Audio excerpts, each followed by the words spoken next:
And we're rocking and Sorry. there you go. There. Okay. Yep, I'm here. Perfect. Okay. And here we go. My name is Robert Stevens. I'm a loan officer with Builders Capital, and I reached out to Rich Binsacca. Is that correct, Rich? That's correct. Yeah. Good job. Okay. I'm a stickler with pronouncing last names, so I'm proud of myself. I got it on the first try there. I'm going to refer to a couple of notes. Rich is the editorial director of SGC Horizon, leading the editorial content for strategy for ProBuilder. And did I get that correct too, Rich? That's right. Yeah. Okay, thank you. And what connected me with Rich was an article I saw posted in one of the chats within LinkedIn. And the title of the article, Holding Back the Headwinds, dated June 23rd. So if you're in the home building space, I encourage you to reach out, connect with Rich, look at this article because it really sheds some light on where the money's going within the construction business. And Rich, what really drew my attention, maybe you can elaborate a little bit on this. If I'm gonna again refer to my notes because when I'm dealing with numbers, I always like to get them correct here. Where the money goes, share of the home building revenue, 31.6% goes to construction materials. And then I think the last, or excuse me, the next large item on that list was the cost of land. But, really, in my opinion, that's like the housing market, right? I mean, the cost of real estate goes up, the cost of land goes up. I mean, that's inevitable. That's going to happen. But the cost of the materials really caught my eye for a couple of initiatives that we're working on here at Builders Capital. So, what did you find out when you were piecing this article together? Well, this is the lead article into our annual Housing Giants special report. And so every year we survey builders, usually production builders, the largest builders by revenue in the country. And they are very generous and trusting of us with a lot of information. Our survey is quite extensive. And we use that information to rank them by revenue and then also break them out in different building types and regional markets in terms of the largest builders in those segments. And then also we ask them information about, their opinions of what challenges and opportunities are out there, the sizes of the homes that they build and the target markets that they have, the prices that they are, setting and getting from the consumers. And again, this is a national survey, so it's encompassing, roughly our housing giants are roughly, and I'm not going to say roughly because I do have the actual percentage here.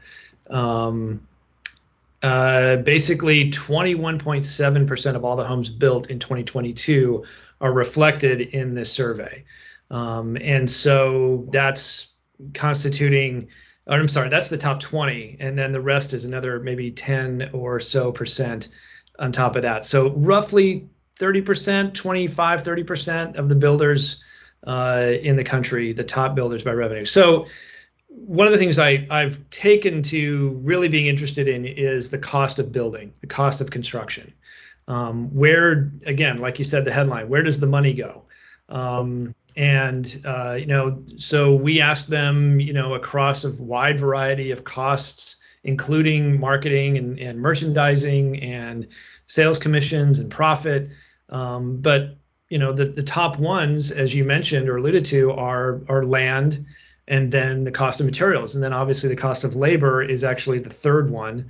And not too surprisingly, given the last couple of years, profit is the fourth largest. That they're taking on average about 11.7% net profit. So, or gross profit, sorry. So yeah, that's kind of where all that came from. And it, it's, again, we did a comparison 21 to 22. Because we look at 2022 or the previous year's financials for the 2023 list, because it comes out in June of the following year. And, its cost of materials has gone up and its share of revenue has gone up.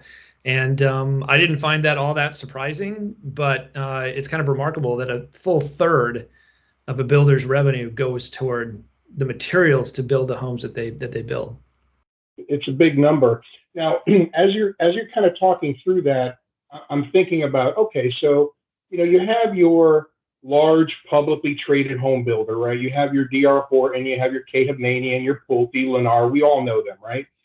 And that I'm sure your survey took those folks into consideration.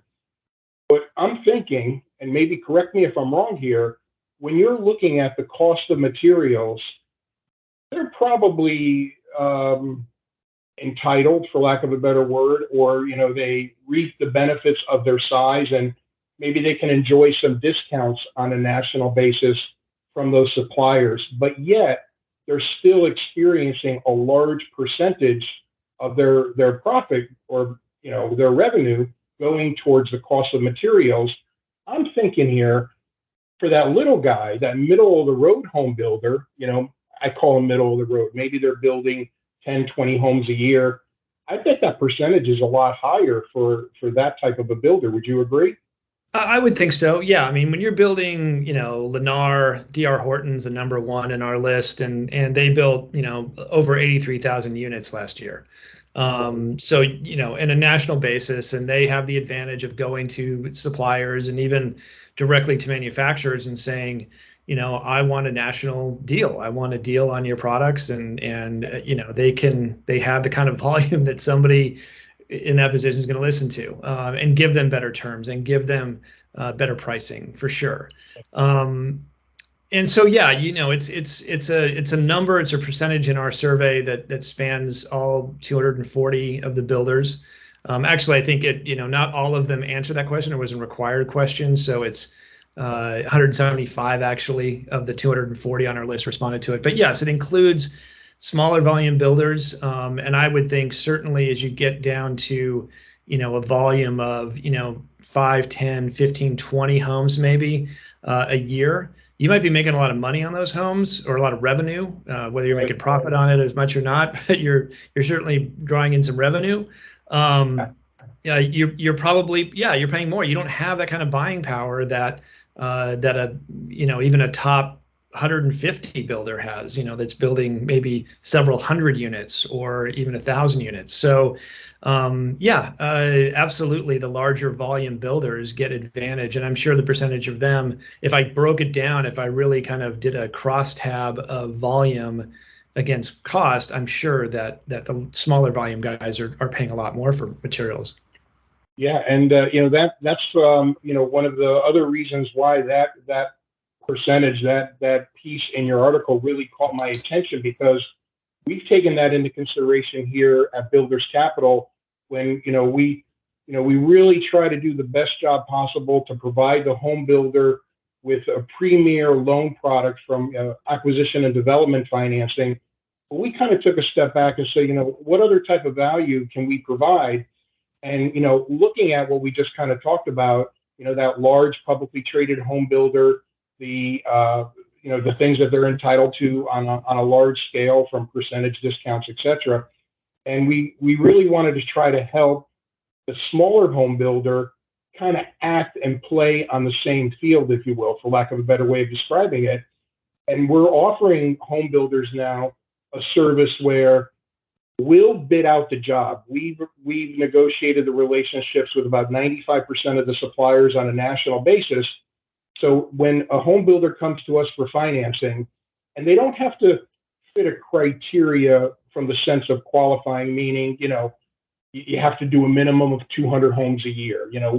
We do offer this service to all home builders that select us to finance, where we'll bid the job out for them, but we've approached all the suppliers, and because we're doing it at a large national scale, we've been able to help a lot of home builders increase their margin by savings on those costs, on those large item. We can't help them with the cost of land, right? But we can try to help them with the cost of, helping them save a little bit on their financing options that they have by way of providing them a discount through the cost of materials. So that kind of ties in perfectly with your article. Another reason why I reached out to you. Yeah, I think builders are looking for opportunities, obviously, to save money and either be more profitable or at least maybe lower the price of their home so they more people can afford them. Yeah. I'd like to think that anyway. I think there are builders out there that really do want to achieve attainable housing, and costs are rising for them, and so it's very difficult for them to do that. And so yeah, any solutions that they can encounter or that are presented to them that say, look, whether it's on a collective basis or whether it's just somebody else negotiating on your behalf that says, look, we bring a lot of volume of construction into our business. And so therefore, we can act somewhat like a big national or a big regional, large production builder who's, in the thousands of units a year. And I would imagine that is attractive to a supplier for the same reason it's attractive, to have someone like D.R. Horton or Lennar or Pulte come to them.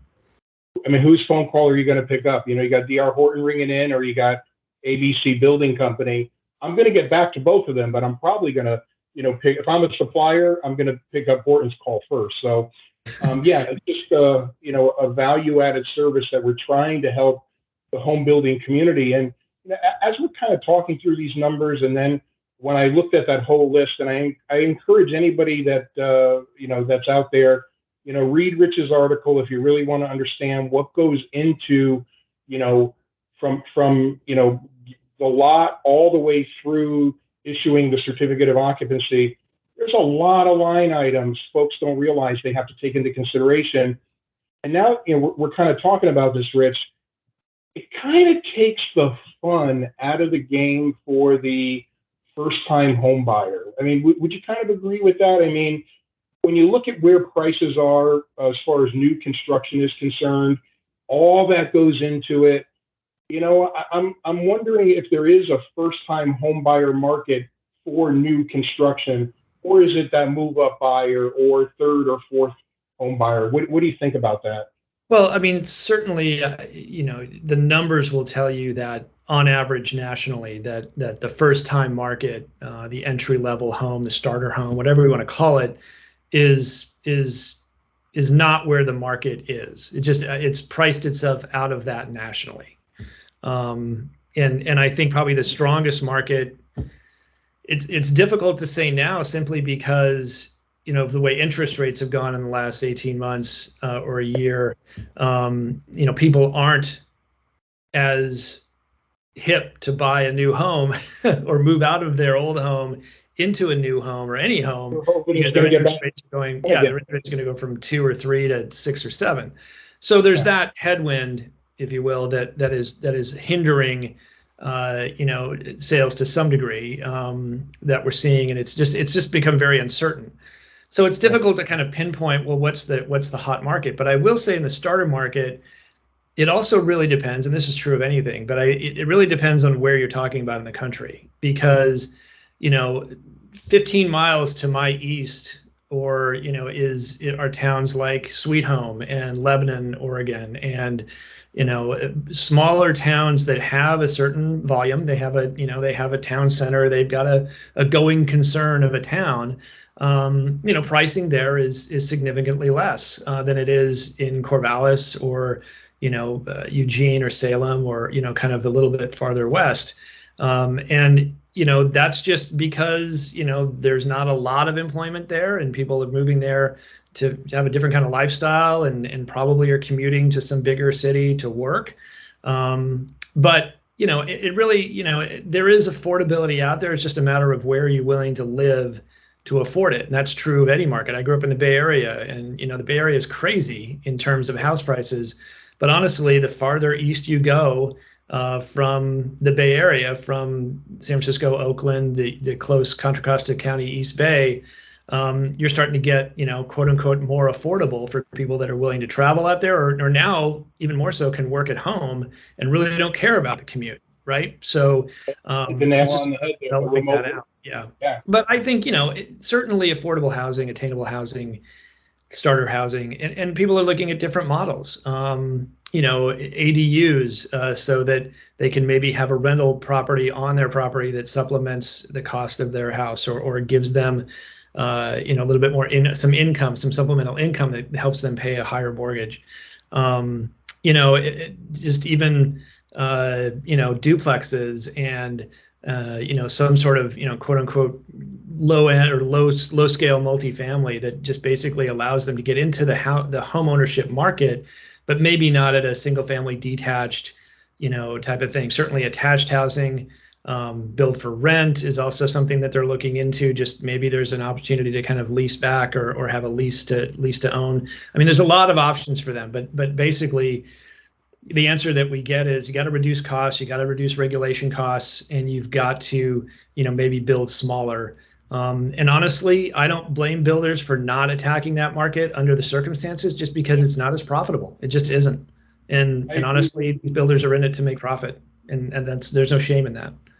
It's as we get older, and I don't mean to age you, but our needs and wants change, right? So I was thinking the other day, and I always, I say to myself, don't do this because you're going to get mad at yourself. I looked back at the very first home I purchased, and it was a 3-2 villa. So it was all on one floor. It was an end unit. It had a garage, right? $82,000. And I remember, I think my mortgage rate at the time was 6.5. Then they went down. I was able to refi to a 15-year. Man, I was living high on the hog. But then, you start to think about it. Well, okay, now I want a bigger house. I want a bigger house, right? That was then in my, early 20s. Now that I'm in my 50s, man, a 3-2 villa, that sounds really nice, where I don't have to worry about the maintenance, right? I don't really have to worry about the upkeep on the outside, right? But a 3-2 villa today, I mean, depending on what part of the country you're in, it's not 82,000. I mean, you're at $500,000, and you're not really living high in the hog at that point. It's just crazy where prices are, really. Yeah, and the starter home is we're looking at different models. In fact, in that same issue, there's a column by the folks at John Burns Real Estate Consulting where one of the trend watchers there wrote a story about the new starter home and how there's a couple of different ways for people who are looking to get into the housing market, get out of an apartment or a traditional multifamily situation and into something that's a little bit more single family, has a community around it, has some amenities around it, and feels and looks like traditional for sale starter housing, but it's just not that same tradition. That tradition is going away, or it has gone away and may never come back. We don't know. I think a lot would have to happen if it did come back, and that would bring a lot of other issues as well. And I don't know if that would necessarily be a good thing. One other thing that caught my attention, and again I'm going to refer to my notes, and it just ties into everything here within your article. I just took a little snippet out here. If I can make it just a quick note that also in this article, we talk about single family detached sizes and prices. And just for context of the starter home, because we ask about starter homes and then first move up and second move up, both size and price. And, the average starter home in terms of size went down 8.7% from 2021 to 2022. So homes are getting smaller. And the price of those homes, the price of starter homes went up 10.6%. So you're getting a smaller home, but paying more. And it's going the wrong way, man. I mean, that's just not how it used to be. Well, I won't tell you specifically where I am now as we're recording this. I mean, offline, obviously I will, but I live in South Florida, and I live west. So I'm about I'm not on the west coast of Florida, but I'm on the east side, 35 miles from the beach, just to kind of put it in perspective. Yeah. New community going up. Now, they had the sign in the dirt pre-COVID. Obviously, I figured, okay, it's going to take a long time before, development comes along and everything. It looks like a first-time home buyer community, right? Townhomes. Rich, they're starting out at $700,000. And I'm like, I mean, I know how much I make. You know how much you make. Right. That person starting out, because that's really what the house is. I mean, when you look at the community, beautiful. Don't get me wrong. Yeah. all the appointments you want, all the amenities, everything. But 700,000, you think of the down payment, you think of the closing costs. If they don't put 20% down, mortgage insurance, I mean, you're going to be 4,000 or 5,000 a month by the time you're done, and you haven't eaten yet, you haven't paid your utilities. I'm like, where's it coming from?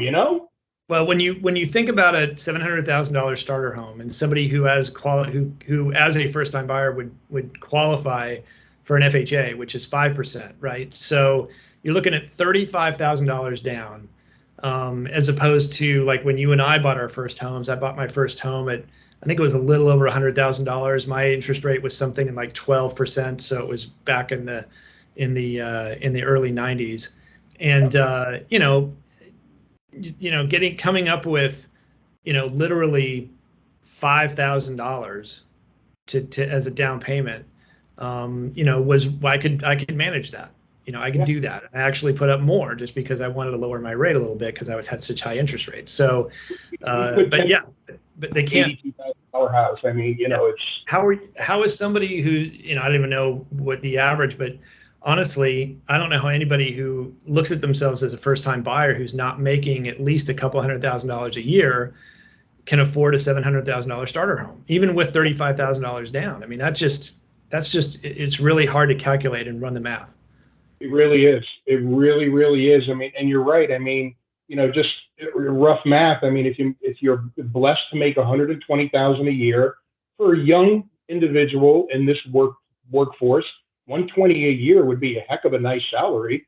Yeah. And nice income. But then by the time you slice it all up with your taxes and everything, that's $10,000 a month. And now you're looking at a $700,000 house. I mean, $20,000 a month. Yeah. Now you got a couple dollars left over, but you're still not, hey, let's go on vacation. It's crazy. Yeah. It's hand to mouth at best. Yeah, it's a very difficult market, and I think that any efforts that we can make, and I think especially because the large nationals and regionals, their product typically, and you throw in a Toll Brothers, which is a high-end home, and they all kind of do the range depending on where they're building, but for the most part they are kind of the low price leader in whatever market they're in whatever target market they're looking for, simply because they can lower their costs. They have an economy of scale that does translate to slightly lower prices or competitive prices, right? So but you deal with someone who's in the middle where they're building, maybe just a couple of hundred homes a year, maybe a lot less, maybe 25 or 30. If they can have some buying power that allows them to lower their costs, to the point where they can offer their homes at a reasonable, perhaps first time, maybe a first time move up, but maybe even a first time starter home, that's serving a heck of a large market. And I think that they would be rewarded for that. Yeah, no, I agree. And we just got, we went sideways there just for a little bit. I was going to read something else but it's all good stuff here. Another piece that I took out of your article, lack of affordability and escalating costs for construction materials and labors, factors that cause 42% of the builders to forecast on average a 21% a drop in revenue this year, 14 expect to make the same. So, the other argument then too is, hey, it's not a nonprofit business, right? No, it's not. It's like, so where do you go with it? I mean, so, if you can save a little here, you can save a little here, and it helps somebody out. Still, the bottom line for the builder is favorable. For the stockholders, if it's a publicly traded company, or that mom and pop builder, they're happy with their product. Anywhere they can cut costs and help save, I guess that's a good thing. Will we ever get back to a true first-time home buyer market where it's no problem getting into a home and everybody lives a nice life? I don't know if that'll ever happen, but it's just yeah. I think if it's going to happen, we have to kind of change a mindset of what a first-time home looks like, what a starter home looks like. And I'm not even talking about, duplexes or fourplexes or, kind of smaller, 800, 900 square foot detached homes that are packed together. I think you have to start looking at vertical. You have to start looking at something that's, a 3, 4, 5-story building with that's well appointed, but is maybe 1,100 square feet, maybe just 2 bedrooms with a little office alcove, maybe a nice master suite. But the secondary bedroom's pretty small. Maybe there's another little niche for an office or a desk. Well-appointed kitchen, but not a big living area, probably not a formal dining area.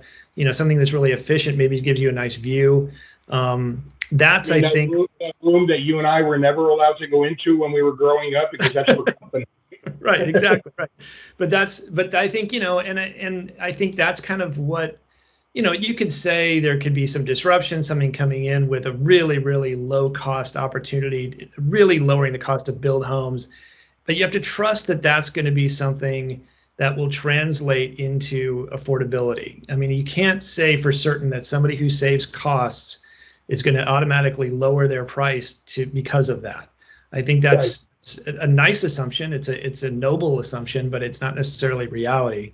I think you have to really kind of reset people's expectations of what getting into the home owning market looks like. And if it looks like 1,100 square foot, a 3rd story on a 5-story apartment building, then it does. And then now you're in. And I think you have to help people understand that it's the first step you take, and then you can move up because you're going to build equity. And if you're smart with your money, you're going to have some more for down payment, and you'll be able to move up. And interest rates will come down. They're still not at historic highs. They were, if it gets down to 4%, I think 5%, it's pretty much where we kind of have it.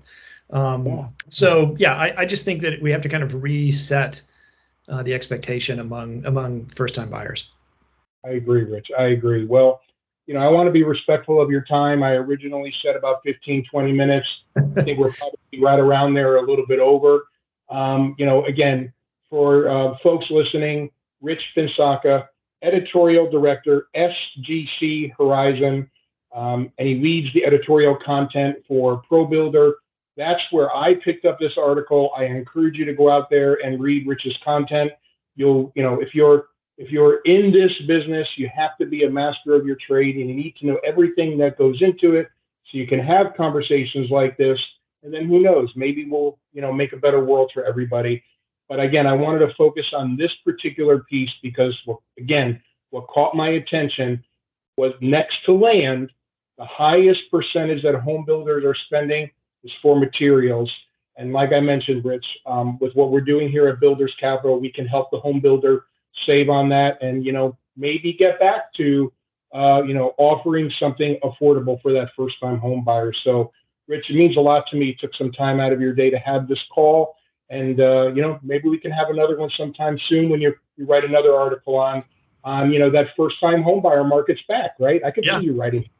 Yeah, well, we will for sure. And you've kind of inspired me to look at this particular metric and maybe break it out by, different sizes of builders. I think we know the answer, but it'd be interesting to kind of figure out what is the answer. How much more are the smaller volume builders paying in terms of these costs, as opposed to the large nationals and even the next tier or 3 down. So yeah, I'm going to look into that, and that might be a separate story too when we talk about first-time home buying or costs or things like that. So I appreciate the time and appreciate you bringing what you do to light. And I think that it all helps. And I have hope that builders who can save costs will pass that along to their consumers.